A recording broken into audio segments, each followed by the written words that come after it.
Hello everybody and welcome to stage 3 of Giro d'Europa. We're coming to you today live from Tempelhof Airport in Berlin, and I'm joined by Riley Harvey. How you doing, Riley?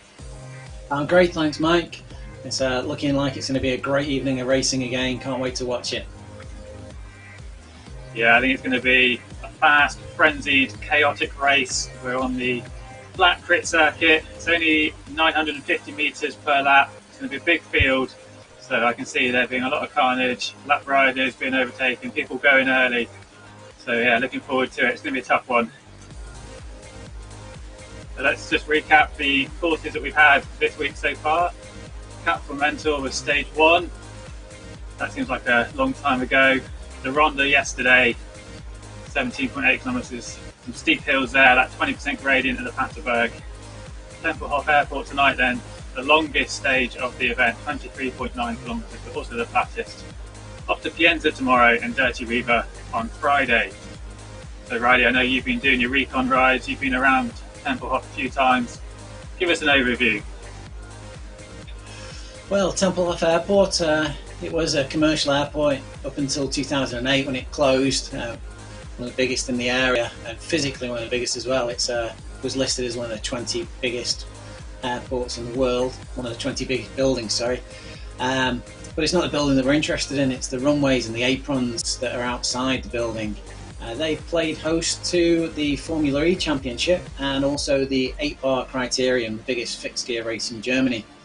The course, as you say, it's only 1 kilometre long, absolutely pan flat, zero elevation on this course, so the guys will be appreciating that after the elevation, the hills that they've had to encounter these last few races. But it is technical. There's 8 curves on this course and almost all of them will activate the auto braking and RGT, so there's going to be a heck of a lot of watching those power numbers for wasted effort, and there's going to be a lot of sprinting out of these corners. You're going to have to watch as those lead riders accelerate coming out of the corners to make sure that you stay on the wheels and get into that draft. It's going to be a series of hit efforts, really difficult to keep up with, and you've got to watch for that elastic being snapped at every point. Yeah, we saw some of that in the first 2 races of the day, the early morning slot and the midday slot. So we'll take you through those now. Stay together a lot more compared to those earlier races, the flatter terrain allowing groups to stay on the road. We saw Alistair McAlpine, Andrzej Kajewski, Martin Skudlarek again in this early slot, but it was Warren G, the SDW Wasps, who took the win just ahead of Estonian rider Radiator. And then in the midday slot, a large field. We are competing against the West London 13 race series, so a few riders opting to get into this midday slot. And we saw a good performance by the ODZ teams, Joey Dalport staying with the group into the top 10. But it was David Daly who went with over 1 kilometre to go, went early, tried to lead it out. He did really well. You can see him there, forcing those gaps. It was a fierce ride, but he got caught in the final corner, and Walter Clace and the Moon Riders team did a fantastic team effort, and Clace delivered on the line.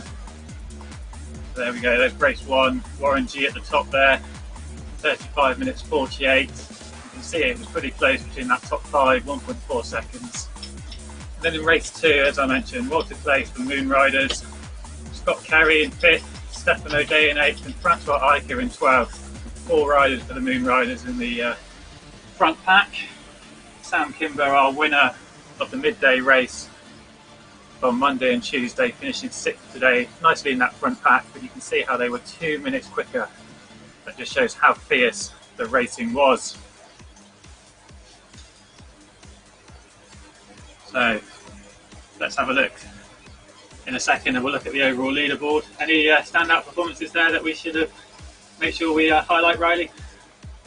Well, I think the fact that the Moon Riders worked together and Walter Clace coming over to take that win, it was interesting, but you've got to look at David Daly. He's been performing every day in this series.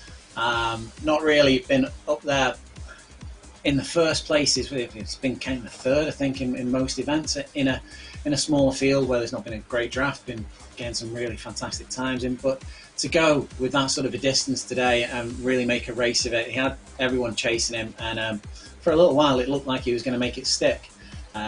So it must be very demoralising to get caught so close to the finish line though. Yeah, I spoke to him afterwards. He was kicking himself that he managed to stay away for so long and get caught in the last 100 metres. But here's the overall leaderboard then after those early races. James Melville currently in the lead, just ahead of Walter Clayton, Sam Kimber, John Samoon fourth and David Daly in fifth. So 2-minute lead for Melville, but it's still pretty close. Lots of opportunities for riders to switch around. Perhaps not so much tonight because it is a flatter course, but with the 2 Helio courses to come in Pienza and Dirty River, I do expect a lot more changes in this overall leaderboard. Right, I'm going to get myself ready, and Riley, I know you've got an update on your rider of the day from yesterday and who's won our mug as well.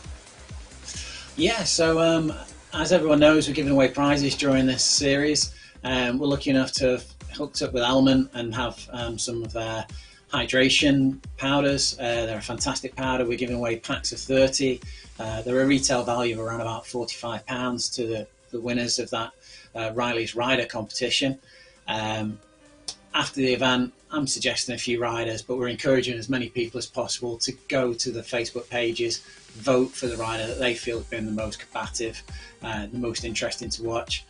Yesterday, that turned out to be a fairly cut and dry one, with Francois Rijker really getting a lot of opinion, garnering a lot of votes there. There were everyone else in the list got plenty of votes as well, but it was Francois that seemed to be the standout rider there. We're also drawing from the complete list of finishers for the day for a Giro d'Europa mug. It's a piece of memorabilia for everyone to keep, so a reminder of the event, the series that they've taken part in. It's not just for the winners of the events, it's for anyone that takes part in the event and completes the course, but you do have to register on the Google Forms for us to know who you are and to know your details to make sure we can get these prizes out to you. The Giro d'Europa mug went yesterday to Alistair McAlpine, and really looking forward to him getting that out and enjoying it, getting some photographs back from him, having a brew in his mug. Anyone that isn't lucky enough to win one of those mugs during the competition can go over to vcyclingnews.co.uk. That's vcyclingnews.co.uk and buy themselves one. It's what I'm going to have to do. I'm looking forward to getting that and enjoying my brews out of it. But we're back to the racing now, warming up in the pen, and just about to hear the gun go and for the rider to get off. You can see all the power levels turning red there as the riders really crank it up on the start line, nobody wanting to get left behind. And we've got Henite Trains, one of the first riders going off the line there. See Paul Padell in the mix there in the front group. Can't see who's quite just breaking away at the front of this moment. Can see James Ogilvie back there. I think that's Rob Miller in there as well. Ryan Deadpool and Friday Crits there out in the front. And at any time that we've got the power numbers showing up there on the top left hand corner, if you look for when they're going red, that's when the riders are either bumping into the back of another rider and auto braking's being applied, or they're entering into a tight corner and the system is bringing their speed down, and it's showing that, it's indicating that by making the power numbers go red. We're here with Will Stone at the moment. It's just dropped back into 11th position, 12th position after a couple of technical corners there.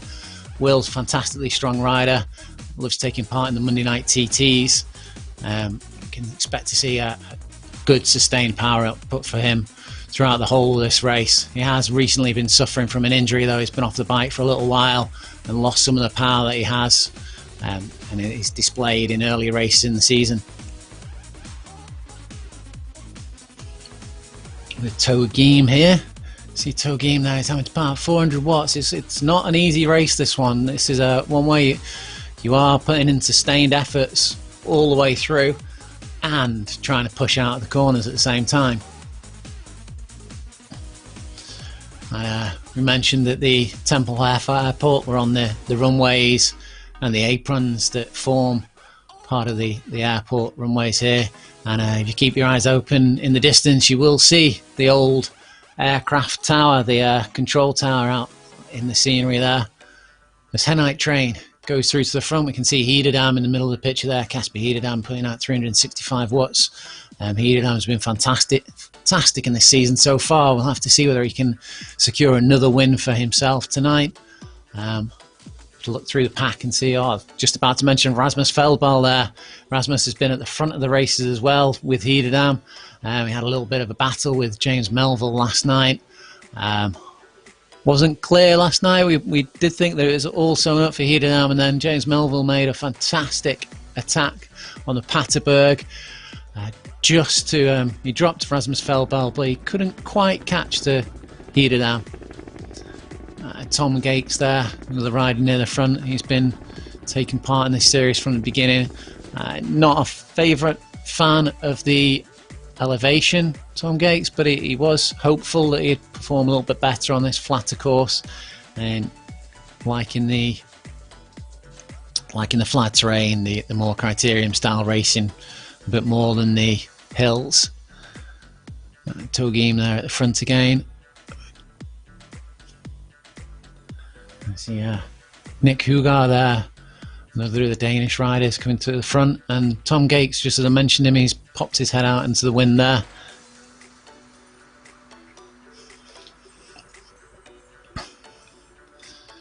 You see it's been an aggressive start. It looks like it's about to settle down a little bit, but there looks to be a pretty big split in this field. Only about 21 or 22 riders in this front group.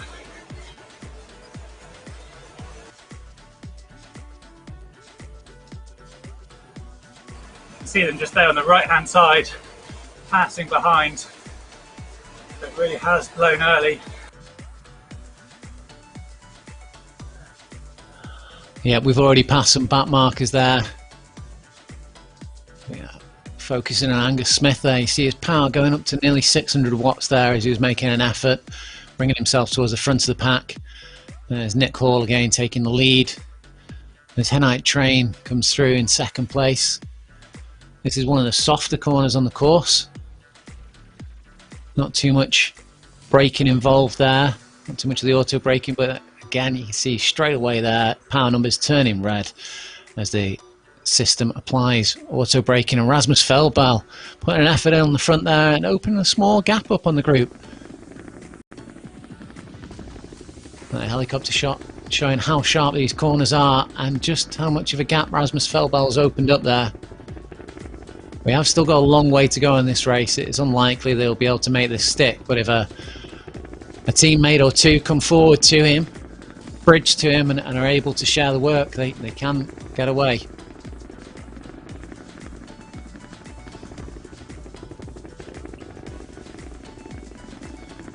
Go under the black marker again.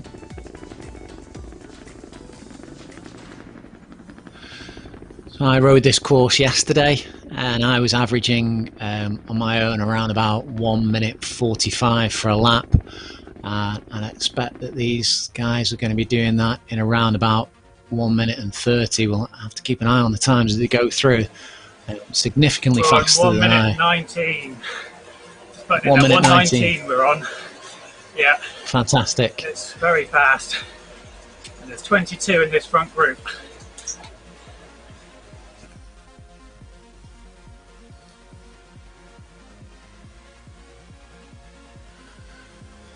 So we've had an early selection there.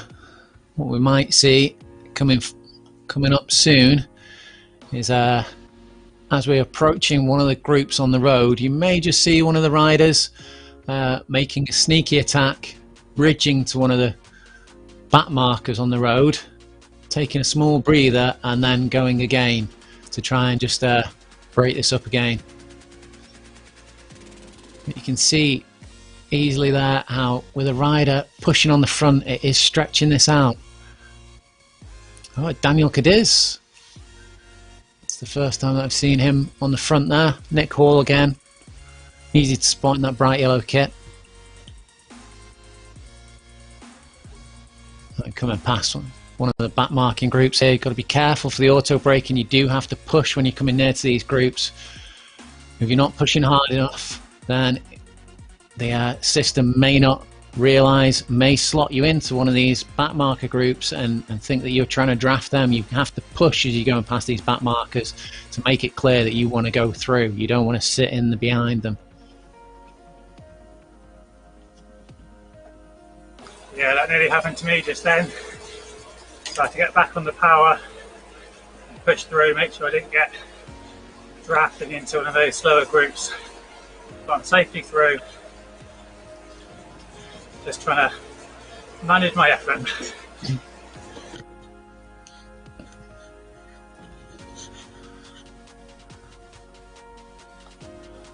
A lot of the lighter riders finding this one of the more difficult courses. Flatter courses do suit generally bigger riders. They're able to push out more watts per kilogram than more raw watts, sorry, than the lighter riders. The watts per kilogram metric more accurate whenever you're looking at hill courses. So when you're looking at a flat course like this, it is important to look at the raw watts and not the watts per kilogram whenever they're up on screen, to give you an idea of how much power is being produced.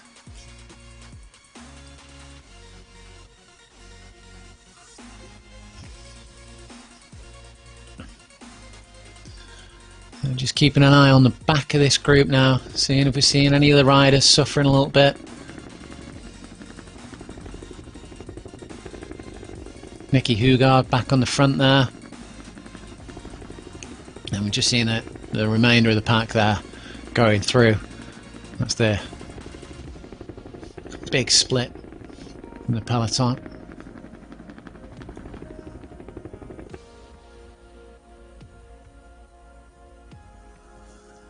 We've got the second group on the road there. Yeah, it really is a big split. Surprised at how early it did split and how big. So Jason Flores of ODZ is saying, so what do we feel is the best way to approach the turn here? I'm not sure if he's referencing a particular turn or not. But generally, Jason, I think the opinion is if you've got a good quality trainer with a strong heavyweight flywheel, you can ease off slightly as you're going through the turns and then power straight back on afterwards. You can have a momentary break as you're going through the turns. As I mentioned in my run through, which was on Facebook, it is possible to try and sort of cajole your avatar to the inside line. I'm not skilled enough to do it myself, but I know of riders who can, with a subtly applied bursts of power, they can move their avatar from the outside to the inside of the track, and there is a big difference on hitting the inside of these corners. You do save a lot of time on these bigger packs. When you're pushed out wide on the corners, you can really lose a lot of time getting shoved out wide, and it can force you off the back of the pack very easily.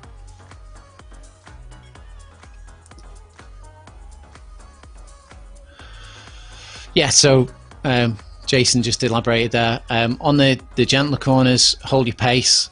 Just keep the tempo rolling through. They're not going to apply much active braking on you.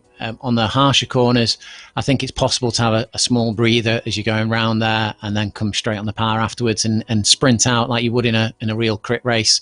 Just ease off the power slightly, and as soon as you've come around the corner, hammer it and try and create a break. So we're still lapping at 1 minute 20. We're a third of the way through this race now, but the pace is not dropping at all. It's still on fire.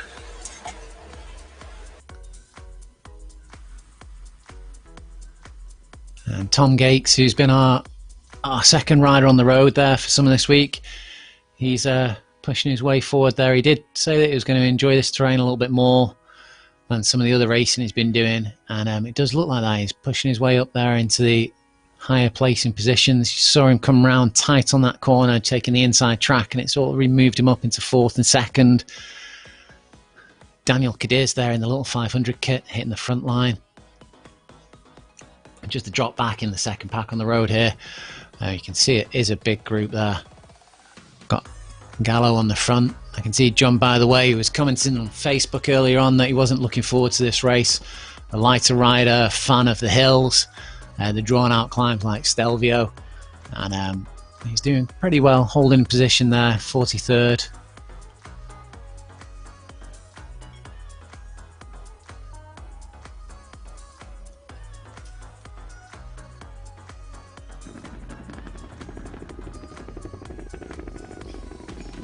Rasmus Feldball once again taking the front there, taking a push, getting a tight corner on that hairpin and coming through, a little bit of clearance. Henite trainer Angus Smith there having to push hard to keep in his draft. And Nicky Hugar, his countrymate, I'm not sure if they're teammates in real life, just coming through there, taking a little bit of the work on the front, keeping the pace high.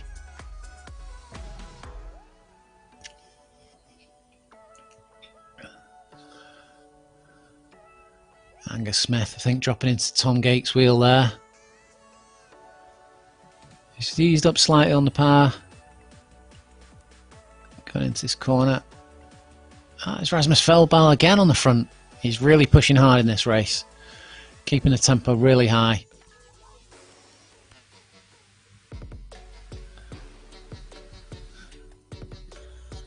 We just come through under the start-finish gate again. Rasmus Feldball, 400 watts there. He's hunting out to win. He's been close the last two stages, but hasn't actually made it over the finish line first. This could be the night for him.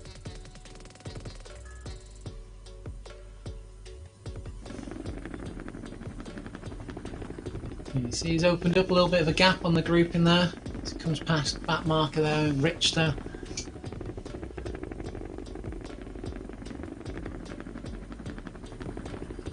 Corvig there, 48th position.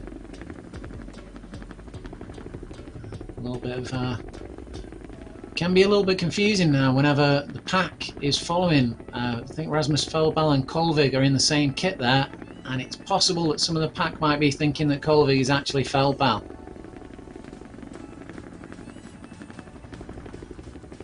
As the front of the pack absorb Colvig, Feldball has opened up a lead of 17 metres here.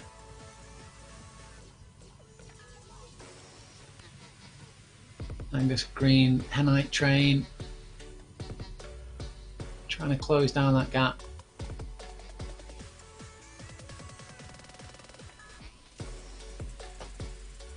Feldball, he's up there, 260 watts, 400 watt efforts.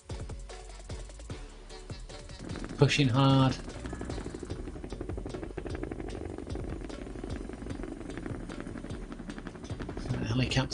Helicopter cam view there, giving you a good idea of where the gapping is. Just gives you an idea of how technical this course is as well.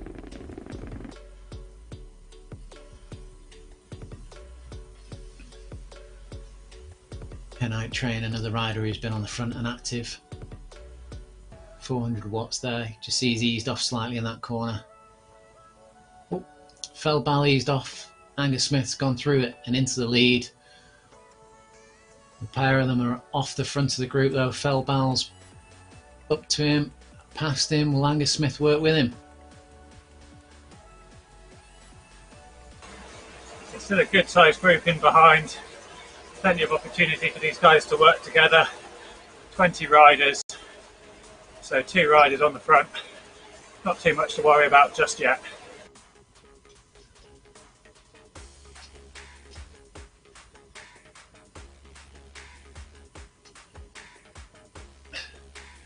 I just saw Tammy Brimmer's avatar in the course there.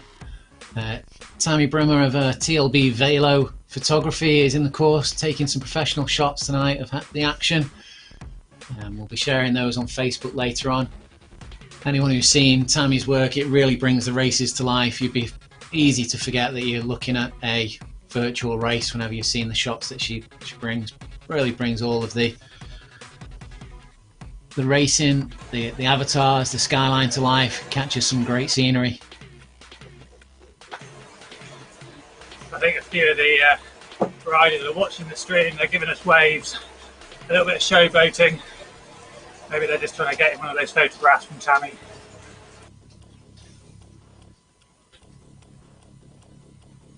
Tom pushing off the front here.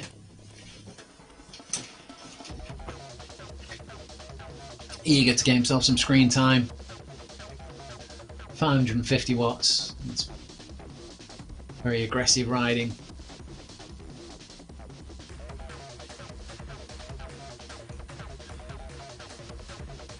That's the main pack coming through. Very dramatic shot as they shoot over the camera there. So it's still looking to have around about 20, 21 riders in this front group.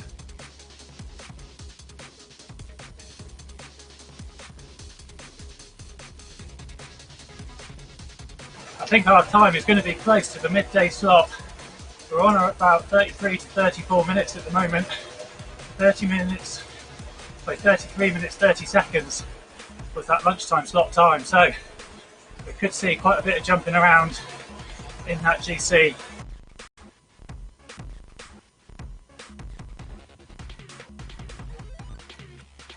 There's certainly some good engines in this race pushing it forward. I'm not seeing Hederdam on the front for a little while though. Wonder if he's got more to offer.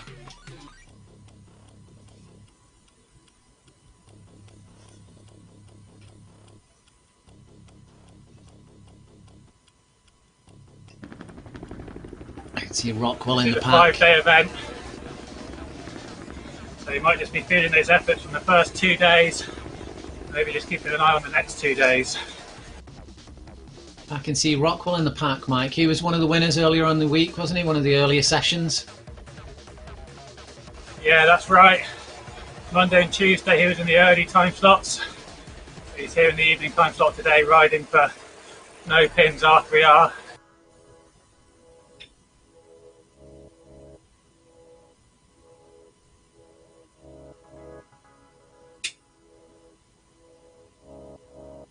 Still waiting for some thinning out of this front group. It's they're sticking together quite well here. Christophe Contant there. Just seen Hederdam's name bouncing around again, so he is tucked away in that group nearer the back, enjoying some of the draft. As Feldbal once again hits the front and breaks the elastic. The front of the group there is not gaining any draft off Feldbal. It's clear by around about 10 meters already. 470 watts there.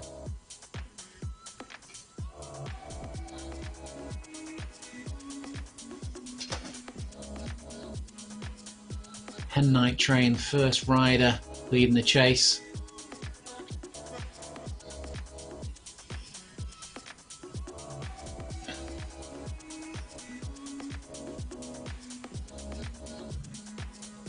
It's a big group that's further back on there.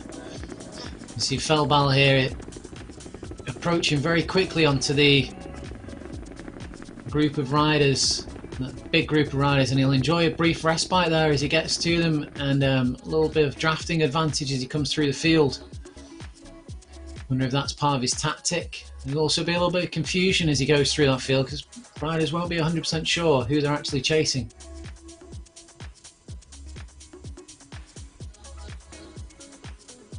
See Angus Smith coming up hard now.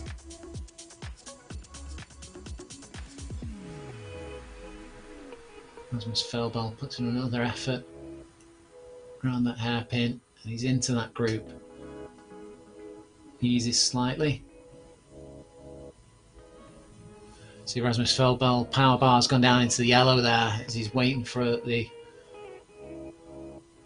rest of the riders to really put in the chase. Gone around that corner nice and tight on the apex, and he's pushed on again off the front of this group, and he's opened up a gap of 22 meters now to the chasing Angus Smith, as Angus Smith is dealing with some of the back markers.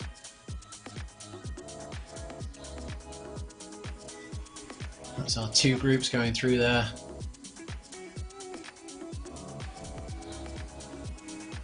Let's see the Angus Smith, Toe Green, Hen Night Train. They've gradually caught up with Rasmus Feldbal as Daniel Cadiz has taken the lead of the race. 8.3 kilometers still to go. That was tough. Had to really push through that pack to avoid getting caught up.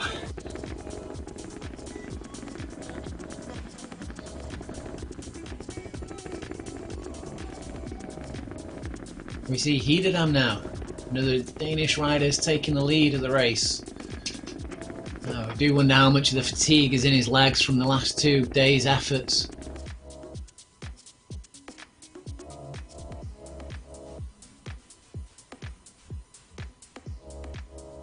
So I was talking to one of his teammates the other day, and they have said that he is in the form of his life, absolutely flying at the moment, and it can be seen as he's taking these races by the scruff of the neck. You see how much Mike's enjoying the race there now.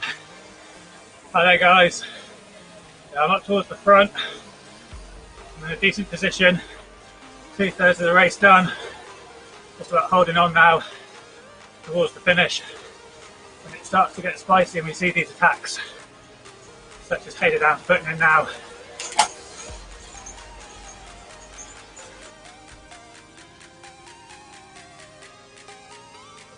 Hederdam, Nicky Hugar, his countryman on his wheel there. You've got Gavash just behind, Daniel Cadiz as well. Nick Hall pushing forward a little bit, seeing the danger from these 2 riders on the front. Making sure he's well positioned. Casper Hederdam once again at the front of the race.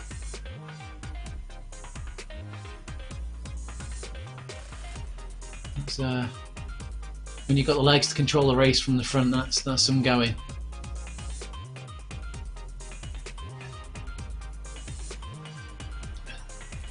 Daniel Cadiz comes through over another back marker, round a tight hairpin as we head towards the start-finish straight once again.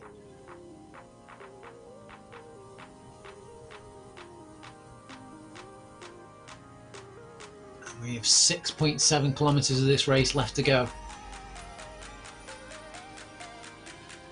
Still a group of around 20. There's not been too many dropped out of this group since we had that initial separation.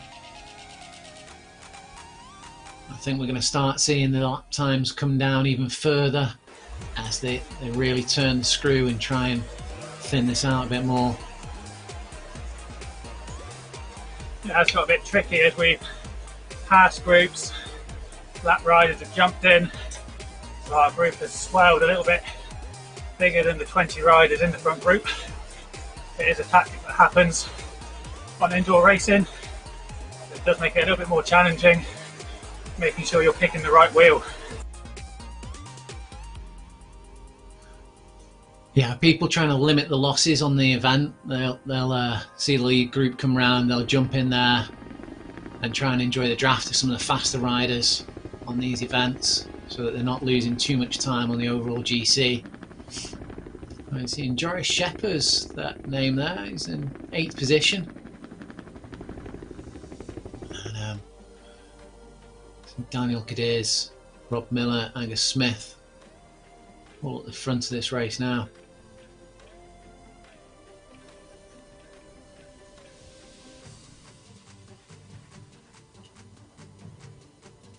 .6 kilometres left to go. It's only 5 laps, and at just over a minute a lap. That's not much time at all. Toe Green hitting the front there.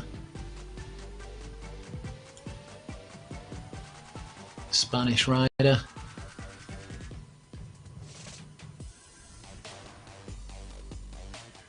We are seeing frequent repeats of the same names hitting the wind here at the front of the race though. Headnight Train's been there frequently.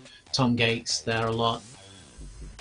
There's Daniel Cadiz, and obviously there's Hederdam and Rasmus Feldbal. And you are wondering to yourself whether these riders are doing too much on the front, trying to control this race and force the pace, and some of these riders just sitting in behind them are enjoying the draft. And that's Mike Lister coming up into 3rd position there. Around the corner, Tom Gates leading it out, going to the start-finish line again. Just moving myself forward, keeping an eye on the pack. Don't want to be too far back in case there's a move that goes.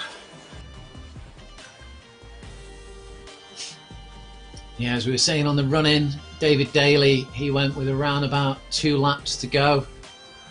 well, a little bit over a lap I think it was, and he nearly made it stick towards the finish. He was only overhauled on the last corner.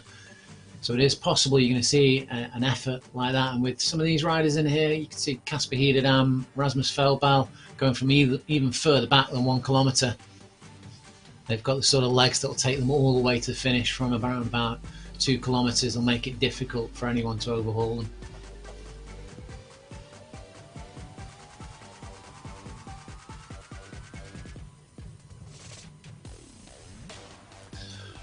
And that's our course. We're seen at Tempelhof Airport. That whole area, that whole pale grey area in the middle is now a public park. And the airport building, the museum, and the track's used for all sorts of different events now. Wouldn't be surprised if the German version of Top Gear is held over there. As Hiederdam once again forces himself to the front, and Daniel Cadiz watching him carefully. And Roubaix coming through there as well, Nick Hall. I think we've now got the front group slimmed down again to the riders who are actually in that position. Hiederdam's shot off in the front there. He's put an effort in.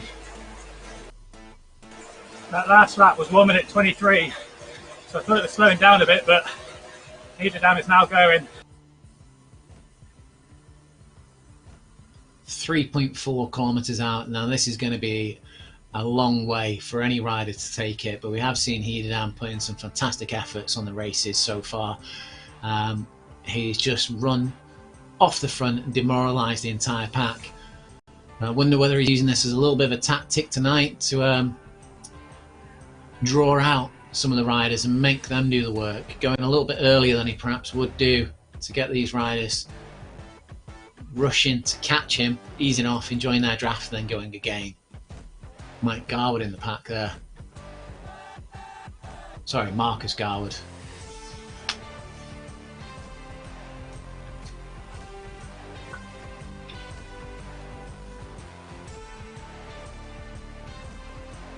Another great rider, rode in support in K2 Let's Ride Across America, a Tabor attempt this year. He rode a lot of time with her, keeping her company. So we go back to the front of the race. Angus Smith taking a little bit of a punt off the front here. He's not opening up much of a gap. I think that was just a bit of luck positioning and perhaps enjoying a bit of a slingshot off the draft. Rasmus Feldball. See his power bar going red. Angus Smith there, keeping away at the front a little bit.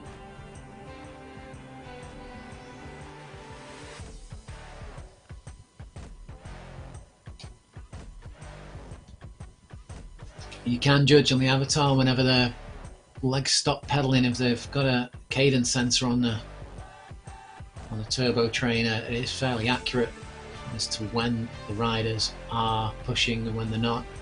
Once again, Hiederdam on the front of the race.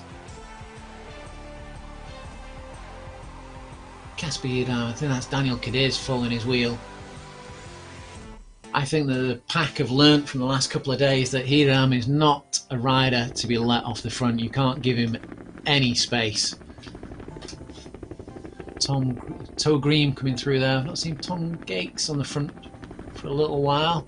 I wonder if he's just enjoying a little bit of a break in the draft, saving his legs for a big sprint towards the end.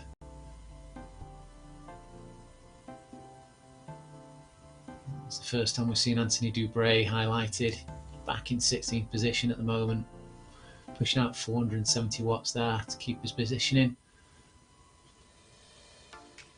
Hit another sharp left-hand corner. Hiederdam again at the front of this race. I think that's Rasmus Feldball with him. It's Daniel Cadiz.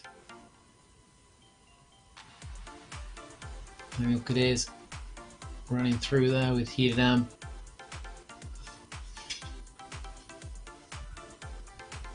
Rasmus Feldball just back in third wheel. Angus Smith watching them like a hawk. And we are beginning to see that as we go around each of these corners that the pack is stringing out a little bit more each time. I don't think it's too long before we start losing a few more riders off the back of this pack. That being said, there is only 900 metres of the race left to go, so we are expecting it to light up at any moment now. Toe Green taking the front. Daniel Cadiz running through. Only takes a nice line in the corner here for one of the riders to slingshot forwards. Heededam back on the front of this race. Cadiz through into first. 550 metres left of this race. Heededam second wheel with Felbal. Will this be Felbal's first win in the series? He's been close. He's throwing all his cards on the table. He's overtaken Cadiz there. Felbal has gone sprinting. He is firing the power down. Up at 740 watts there.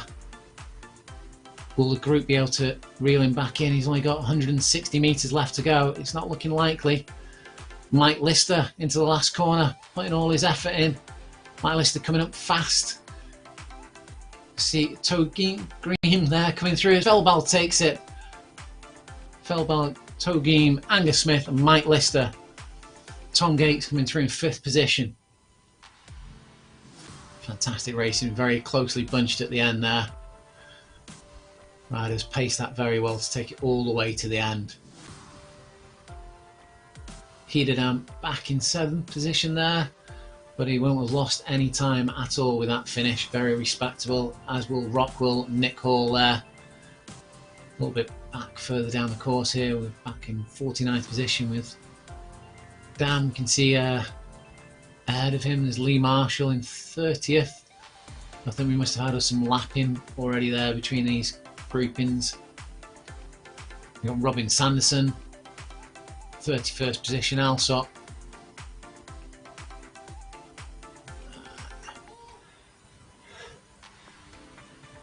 Going to hear a thing from Mike Lister now, he's just catching his breath. Yeah, so that was a good finish. Didn't go quite as the rule book, we thought it would go a little bit earlier. Bad Bull pulling off with about 600 to go. I nearly caught him just before the penultimate corner, but it wasn't quite to be.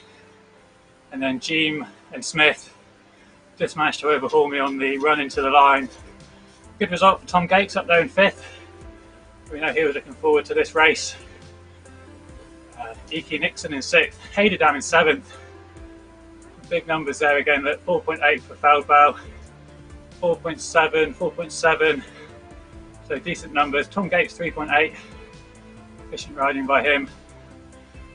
Jim Ogilvie up there in 14th. And Henout Train for ODZ just ahead of him in 13th. Good performances by those guys. So yeah, 20 riders just over in that front group managed to stick together. I'm just going to catch my breath a minute, and in a second we will see what's happened to the overall standings. So the race is still going on. We've got the positions here. We've got Alsop and Robin Sanderson fighting together there. 70 metres left to go. Robin Sanderson putting in a late sprint, trying to catch Alsop, and Alsop just holds it over the line. Ryan Deadpool of the Friday Crip coming in now. He's got a big group chasing him. It looks like he's going to hold it to the line. Well done, Ryan. I know he was looking to get some screen time tonight. He's been watching and following. So, Ryan, there you go. There's your screen time. Thanks a lot for tuning in.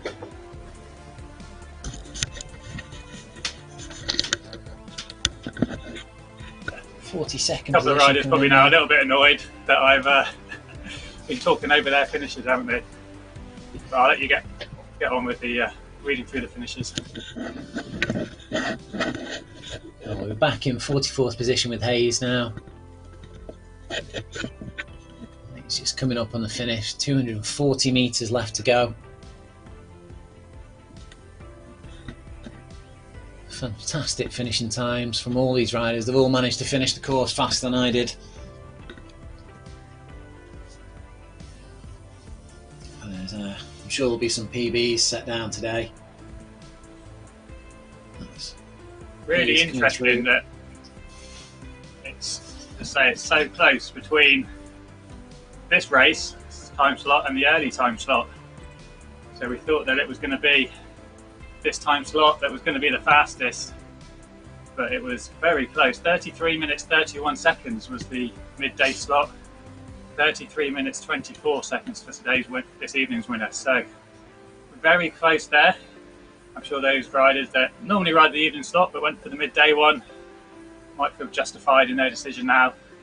Though I think some of them are riding as we broadcast in the West London race. So a little bit of extra effort for those guys, and if they're continuing on the series tomorrow and Friday, will it be an extra effort too many? There's Otalo, Koala, Kovig and Dam come through there. Equi's coming through as well.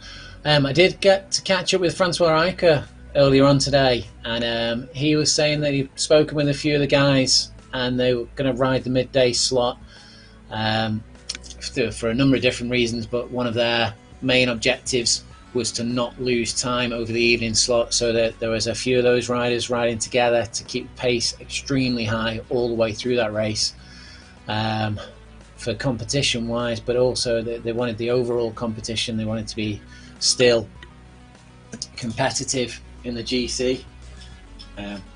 So yeah, it looks like they've achieved their goal there. Yeah, we saw the ODZ guys, they were streaming the midday slot as they've been doing all week, so thanks a lot to you guys for bringing us extra coverage of the midday race. And we were watching that, and you could really see that it was fast laps, it was a very ferocious pace, and yeah, despite being a slightly smaller field, you can see that they really did lay down that pace. So here we go then, the series standings updated for stage 3, and all 3 races now complete. And it is Casper Heiderdam still on the front. His lead is under 1 minute, 57 seconds there back to James Melville. And Rasmus Feldball, tonight's winner, he's there in 3rd place currently, 1 minute and 3 seconds further back. Could all change, we know we've got hilly courses to come. Daniel Cadiz in 4th, Nick Hall in 5th, Christophe Contant 6th, Patrick Roubaud in 7th, Angus Smith in 8th. Joris Shepherd's still doing well. He limited any losses this evening in that crit race. We knew that wasn't his favourite course. He managed to finish in that front pack. And Walter Place there, our lunchtime winner, in 10th place. I stay in 11th, and Sam Kimber in 12th. He's been doing the early slots, so he's doing well to stay right up there near the front of the pack. Anthony Dubray in 13th, Gamache 14th, Alex Rockwell racing in the evening slot for the first time, gained a handful of seconds over some of those early slot riders.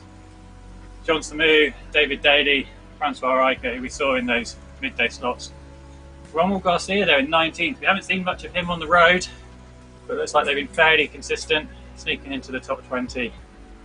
Looks like they had a pretty decent ride on Deronda, and they managed to finish in the front pack today. And then Marcus Garwood rounding out our top 20. So 6 minutes or so from 20th up to the podium, and we've got round about still an hour and 15 minutes of racing still to come, so I imagine we will see this jumping around a bit. Right, that's the top 20. Riley, what did you make of that? Great job again on the commentary. Who are you thinking are your current top 3 riders of the day? Well, from today's racing, I've got to pick out Tom Gates. I think he was saying that he was going to perform well on this race, and he definitely delivered. He spent a little bit of time on the front of the race, but he also managed to get in the draft and was really efficient. So he saved loads of energy and managed to push through. You mentioned Joris Shepherd there, a lighter rider, not suited for this terrain, finished really well. And Angus Smith, I think, as well, he stood out for me a little bit in this race. Heiderdam, got to mention him as well. He's been racing fantastically, as has Rasmus Feldball. But yeah, I think those are my 3 Riley's riders. Tom Gates, yeah, he's my man for tonight. I think he did really well. I was impressed. Well, I asked for 3 and he rattled off about 10 names there. I got to add in there, the Moon Rider guys from lunchtime, they put in a great show. David Daly, he really lit up that final lap as well. He was so close to doing a 1 kilometre sprint to the finish. He was unfortunate just to get caught, but he's the only rider we saw today really try something in the penultimate lap. And Warren G as well, he's been consistent in those early races, in the early morning slot, and he got rewards today with a win as well. So a lot of choices. We'll get the Facebook poll up just after the broadcast, so please check it out. And yeah, I'm sure it'll be a competitive fight for the electrolyte drinks from Element. Definitely, yeah. I'll try and keep it just to 3 on my my recommendations, but it's on the RGT users. It's a poll.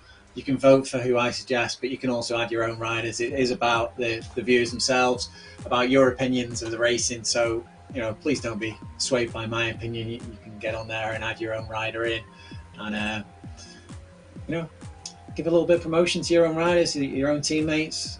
Get them over there. Get some voting done. Yeah, I think maybe the ODZ guys have maybe been sneaking in on the poll. I don't want to put any unfair play in their hands, but they've been supporting each other. It's a fair tactic. There's a lot of clubs in the event, so yeah, like Roddy says, get out there and support your teammates.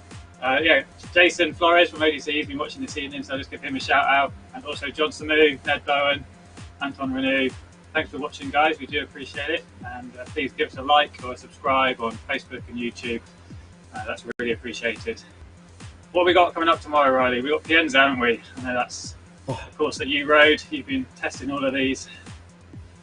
Yeah, Pienza, it's a beautiful course. I've been riding all the courses as a sportive, ahead of the professional riders.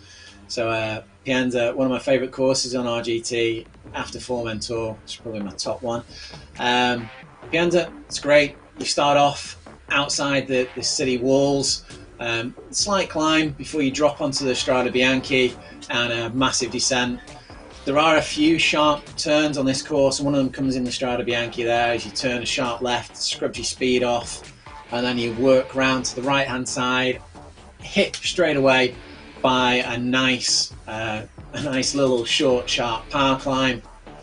Moving away from there, a few rolling hills, hooks around to the left hand side, another one of these power climbs, and then you've reached the elevation, the most of the elevation on the back side of the course. Goes into a few rollers, another descent down, and then you turn hard right. Again, you've got to watch out for the auto braking on there. Entering into the Strada Bianchi, a little bit more of the Strada Bianchi there, and you go through onto a final hard right bend, back onto the tarmac, and then you begin the climb that's really going to be the one climb, I think, that separates the main part of the pack, which is the wall climb. Nice long climb, gives everybody a bit of time to get into the tempo, really push it up there, climbing back towards the village, the town, back up to the walls before you run round and do it all again. Course with a few short power climbs and some rolling terrain. It's really nice. You got to spend a little bit of time looking around you and seeing how nice this countryside is. Well, you can enjoy the scenery. I think the riders are going to be in another pain train. We'll be bringing you a Riley's Recon ride. That'll be up on Facebook early tomorrow morning, so you can watch in ultra fast pace, one lap of the course with Riley giving us a little description, a little bit of history on Pienza as well. And then on Friday we'll be bringing you Dirty Reaver for the final race. I'm going to try and get some recovery. Got my Element electrolyte drink. We're having a little protein shake in a moment. And in honour of Pienza tomorrow, I'm having pizza for my supper. So I'm not sure it's the most healthy option, but I think I've earned it. I've burnt a few calories this evening, so I'm going to treat myself. Thanks a lot everyone for watching. I'll leave it up to Riley to round up, and I'll see you all again tomorrow. Good night, and thanks for tuning in. Well, it's been great as always to have you on board, watching the racing with us. It's been an interesting, short, sharp race tonight. Very technical for the riders. Like I said before, we're going to be having the riders poll up on RGT users Facebook. If you can head over there and get your votes in, vote for one of the riders that I suggest, or add your own suggestion to, that would be great. If you're on the Facebook stream, if you can like the page and follow, that'd be great. If you're on YouTube, if you can subscribe and hit the notifications, and you give the video a like. Helps us all. It gives us a little bit more enthusiasm to do more streams. Prizes up for grabs are the Element hydration powders, which are a fantastic product. They're keto friendly, paleo friendly, really clean, no sugars. But we're also having the Giro to Europa mug, which is available. It's going to be selected from a random member of someone who's completed the course today. So you have to complete the course to be in with a chance of winning the Giro to Europa mug, which is a little piece of memorabilia for anyone to take away with them. If you've raced, if you've been watching, if you want to get your hands on one of these mugs, head over to vcyclingnews.co.uk and you can buy one for yourself. They're not too expensive, and we're running offers in the shop all through this week. If you're not too interested in the mug, there's a few other bits of memorabilia. You can get yourself a t-shirt, hoodie, all sorts of stuff over there in the shop. That's enough of the sales pitch. We're looking forward to great racing. Pienza is a beautiful course. Get on there, watch it. Oh, one final thing, can't forget to mention, Tammy's photographs. You've got to have a look at them on Facebook. You won't believe they're from a virtual racing event. They are that good, they're that interesting, and they just pick out the life, the action in the event, and we'll have those up on Facebook. Hopefully later on tonight. Tammy's got to go through them and select the best photographs, trim them, etc. But they're really worth looking at. Have some on the Facebook page later on, and I'll send some out through Instagram as well. So if you don't follow us on Instagram already, we're on Virtual Cycling News, V-Cycling News on Instagram as well. So follow us on Insta. Why not? We occasionally put out some interesting stuff. Great having you along with us, and we'll see you tomorrow for another great event. Have a great evening. I'll see you soon, Mike. Cheers, Riley. Cheers, everyone. See you tomorrow.